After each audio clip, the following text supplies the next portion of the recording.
World Cup cocktail time with Tim continues. Today it is with the Netherlands, the Dutch, Holland, right?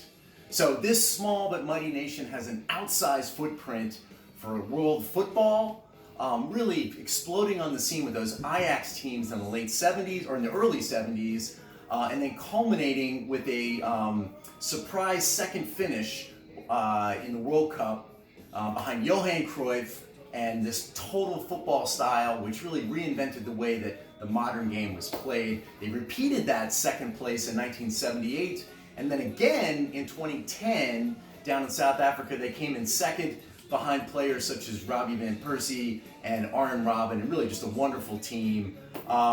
They came in third just 4 years later in Brazil in 2014, and they also had a fourth place finish in '98 around just a wonderful team with some of the best players in the world, the De Boer brothers, Dennis Bergkamp, Seedorf, Davids, really just an amazing team. And because of these second, third, and fourth place finishes, there's always been a sort of tinge of disappointment with the team, but we'll see about how they play this year. There doesn't seem to be all of the international stars that aligned with those previous teams, but they still have talent that's the envy of the world and many world-class players. Now, they also are in Group A against Qatar, Senegal, and Ecuador, which has got to be seen as one of the weakest groups, and they are certainly going to be the strongest in that group. Expected to advance.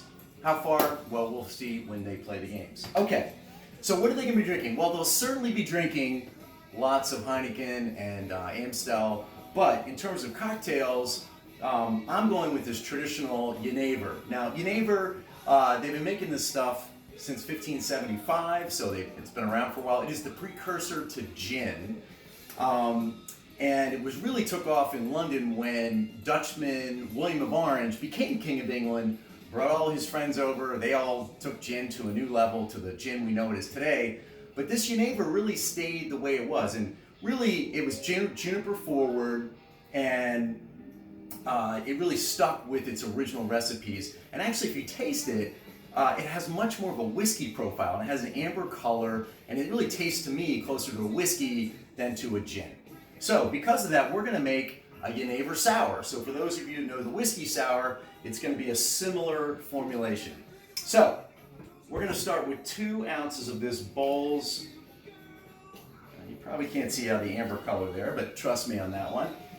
Then we're going to go with 1/2 ounce of egg white.